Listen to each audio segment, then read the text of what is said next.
So we want to spend the time today talking about your view of the future and what people should work on. So to start off, could you tell us, you famously said when you were younger there were 5 problems that you thought were most important for you to work on. If you were 22 today, what would the 5 problems that you would think about working on be? Well, first of all, I think if somebody is doing something that is useful to the rest of society, I think that's a good thing. Like, it doesn't have to change the world. Like, you know, um, if you're doing something that has high value to people, and frankly, even if it's something, if it's like just a little game, or the some improvement in photo sharing or something, if it has a small amount of good for a large number of people, that's, I mean, I think that's fine. Like, stuff doesn't need to be changed the world just to be good. Um, but in terms of things that I think are most likely to affect the future of humanity, I think um, AI is probably the single biggest item in the near term that's likely to affect humanity. So it's very important that we have the advent of AI in a good way. That is something that if you could look into the crystal ball and see the future, you would like that outcome, um, because it is something that could go wrong, as we've talked about many times, and so we really need to make sure it goes right. Um, that's I think AI, working on AI and making sure it's a great future. That's the most important thing I think right now, the most pressing item. Then obviously anything to do with genetics. If you can actually solve genetic diseases, if you can prevent dementia, or Alzheimer's or something like that, with genetic reprogramming, that would be wonderful. So I think this genetics, it might be the sort of second most important item. I think having a high bandwidth interface to the brain, like, we're currently bandwidth limited. We have a digital tertiary self in the form of our email capabilities, like computers, phones, applications. We're effectively superhuman, but we're extremely bandwidth constrained in that interface between the cortex and your sort of that tertiary digital form of yourself. And helping solve that bandwidth constraint would be, I think, very important for the future as well. So one of the, I think, most common questions I hear ambitious young people ask is, I want to be the next Elon Musk. How do I do that? Um, Obviously, the next Elon Musk will work on very different things than you did. But what have you done, or what did you do when you were younger that you think sort of set you up to have a big impact? Well, I think first of all, I should say that I do not expect to be involved in all these things. So the the 5 things that I thought about at the time in college, now quite a long time ago, 25 years ago, um, making life multiplanetary, um, accelerating the transition to sustainable energy, um, the internet, broadly speaking, and then genetics and AI. I think I didn't expect to be involved in all of those things. I actually, at the time in college, I sort of thought helping with electrification of cars was how I would start out, and that's actually what I worked on as an intern, was advanced ultracapacitors, to see if they would be a breakthrough relative to batteries for energy storage in cars. And then when I came out to go to Stanford, that's what I was going to be doing my grad studies on, was working on advanced energy storage technologies for electric cars.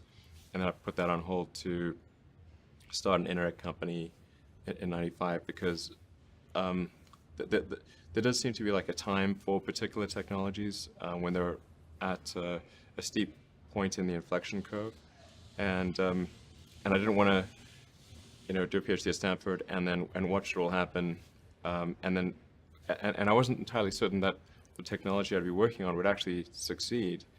Like, you can get a doctorate on many things that ultimately do not have a practical bearing on the world.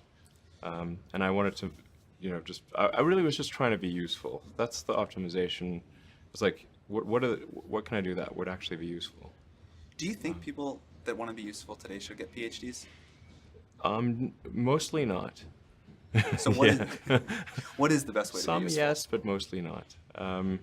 How should someone figure out how they can be most useful? Whatever this thing is that you're trying to create, what would be the utility delta compared to the current state of the art times how many people it would affect? So that's why I think having something that has a that has a makes a big difference but affects a sort of small to moderate number of people is great. As is something that makes even a small difference but affects a vast number of people. Like the area Yeah. under under The the area curve. under the curve. Yeah, exactly. The area under the curve is would actually be roughly similar for those two things. So it's actually really about yeah, just trying to be useful and And then matter. when you're trying to estimate probability of success, so you say this thing will be really useful, good area under the curve. I guess to use the example of SpaceX. When you made the go decision that you were actually going to do that, this was kind of a very crazy thing at the time. Very crazy, for Very sure. crazy. Yeah, people are not shy about saying that. But I kind of agree. I agreed with them that it was quite crazy. Crazy if the objective was to achieve the best risk-adjusted return, starting a rocket company is insane. But that was not my objective. I'd simply come to the conclusion that if something didn't happen to improve rocket technology, we would be stuck on Earth forever. And the big aerospace companies had just had no interest in radical innovation. All they wanted to do was try to make their old technology slightly better every year, and in fact, sometimes it would actually get worse. And particularly in rockets, it's pretty bad. Like in '69, we were able to go to the moon with the Saturn V, and then the space shuttle could only take people to low Earth orbit, and then the space shuttle retired. I mean, that trend is basically trends to zero. People sometimes think technology just automatically gets better every year, but it actually doesn't. It only gets better if smart people work like crazy to make it better. That's how any technology actually gets better. And by itself, technology, if people don't work on it, actually will decline. I mean, you can look at the history of civilizations, many civilizations, and look at, say, ancient Egypt, where they were able to build these incredible pyramids, and then they basically forgot how to build pyramids. And then even hieroglyphics, they forgot how to read hieroglyphics. So we look at Rome and how they were able to build these incredible roadways and aqueducts and indoor plumbing, and they forgot how to do all of those things. There are many such examples in history. So I think should always bear in mind that entropy is not on your side. Yeah. One thing I really like about you is you are unusually fearless and willing to go in the face of other people telling you something is crazy. And I know a lot of pretty crazy people, you still stand out. Where does that come from, or how do you think about making a decision when everyone tells you this is a crazy idea? Or where do you get the internal strength to do that? Well, first of all, I'd say I actually think I feel fear quite strongly. So it's not as though I just have the absence of fear. I feel it quite strongly. But there are just times when something is important enough, you believe in it enough, that you do it in spite of the fear. So speaking of important things, Like people shouldn't think people shouldn't think, well, I feel fear about this and therefore I shouldn't do it. It's normal to feel fear. Like there'd have to be something mentally wrong if you didn't feel fear. so you just feel it and let the importance of it drive you to do it anyway. Yeah, actually, something that can be helpful is fatalism, to some degree. If you just accept the probabilities, then that diminishes fear. When starting SpaceX, I thought the odds of success were less than 10%, and I just accepted that actually probably I would just lose everything. But that maybe would make some progress if we could just move the ball forward. Even if we died, maybe some other company could pick up the baton and keep moving it forward, so that would still do some good. Yeah, same with Tesla. I thought the odds of a car company succeeding were extremely low. What do you think the odds of the Mars colony are at this point today? Well, oddly enough, I actually think they're pretty good. So like, when can I go? Okay. At this point, I am certain there is a way. I'm certain that success is one of the possible outcomes for establishing a self-sustaining Mars colony, in fact, a growing Mars colony. I'm certain that that is possible. Whereas until maybe a few years ago, I was not sure that success was even one of the possible outcomes. Some meaningful number of people going to Mars, I think this is potentially something that can be accomplished in about 10 years, maybe sooner, maybe 9 years. I need to make sure that SpaceX doesn't die between now and then, and that I don't die, or if I do die, that someone takes over who will continue that. You shouldn't go on the first launch. Yeah, exactly. Well, Actually, the first launch will be robotic anyway, so. I want to go except for the internet latency. Yeah, the internet latency would be pretty significant. Mars is roughly 12 light minutes from the sun, and Earth is 8 light minutes, so at closest approach, Mars is 4 light minutes away. At furthest approach, is 20. A little more because you can't sort of talk directly through the sun. Speaking of really important problems, AI. So you have been outspoken about AI. Could you talk about what you think the positive future for AI looks like and how we get there? Okay, I mean, I do want to emphasize that this is not really something that I advocate, or this is not prescriptive. This is simply hopefully predictive. Because people sometimes say, oh, well, like this is something that I want to occur, instead of this is something I think that probably is the best of the available alternatives. The best of the available alternatives that I can come up with, and maybe somebody else can come up with a better approach or better outcome, is that we achieve democratization of AI technology, meaning that no one company or small set of individuals has control over advanced AI technology. I think that that's very dangerous.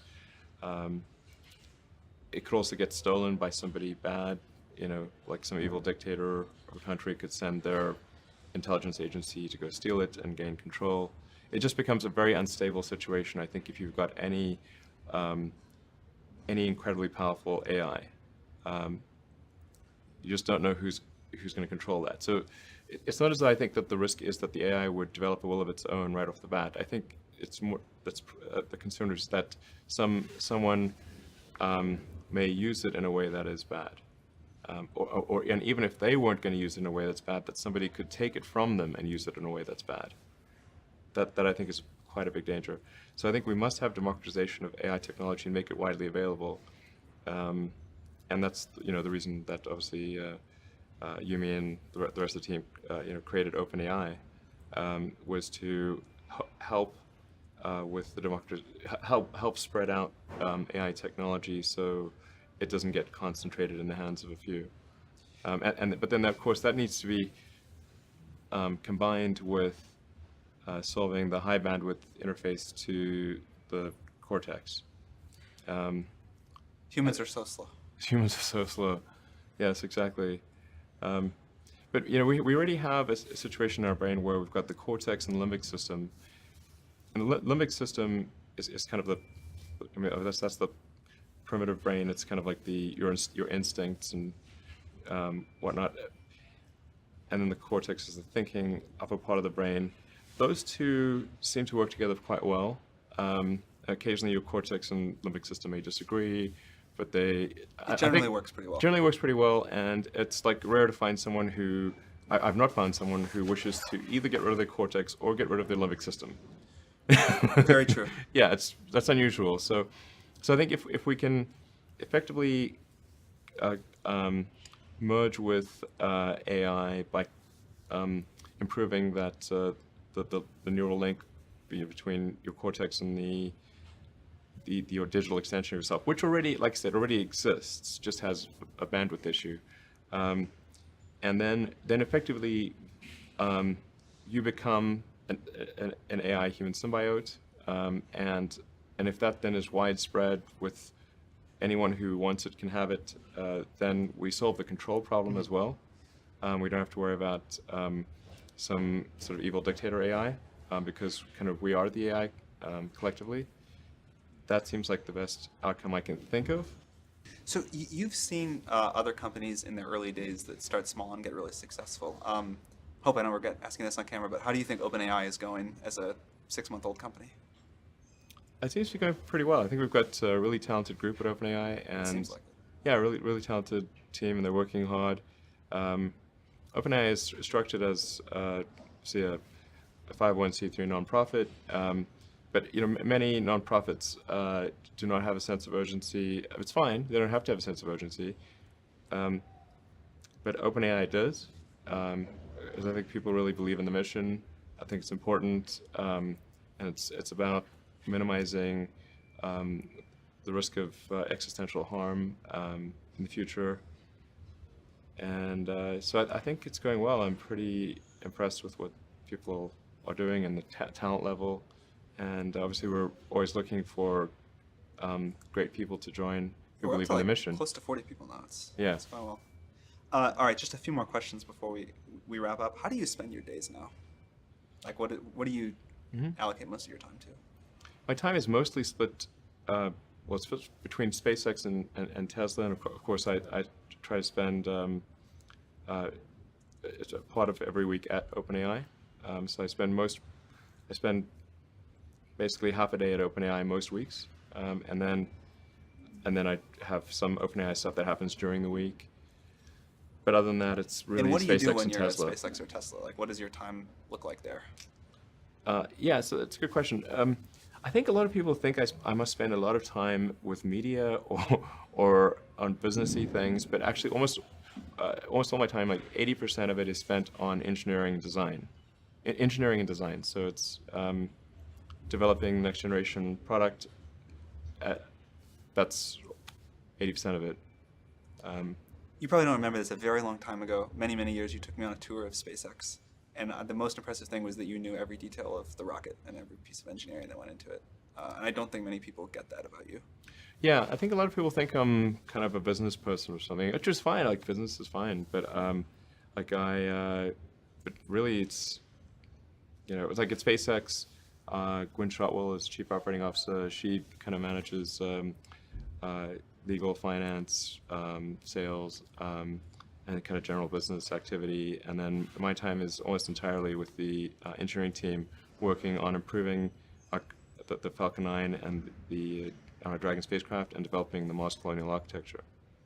And then at Tesla, it's working on the Model 3 and some in the design studio, typically half a day a week, dealing with aesthetics and look and feel things, and then most of the rest of the week is just going through engineering of the car itself as well as engineering of the factory, because the biggest epiphany I've had this year is that what really matters is the machine that builds the machine, the factory, and that is at least 2 orders of magnitude harder than the vehicle itself.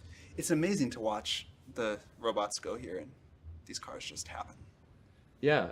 Now, this actually has a relatively low level of automation compared to what the Gigafactory will have and what Model 3 will have. What's the speed on the line of these cars? Actually, the average speed of the line is incredibly slow.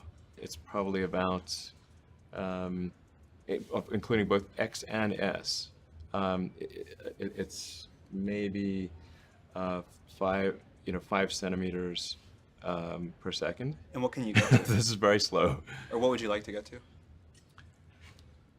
I'm confident we can get to at least 1 meter per second, so a 20-fold increase. That would be very fast. Yeah.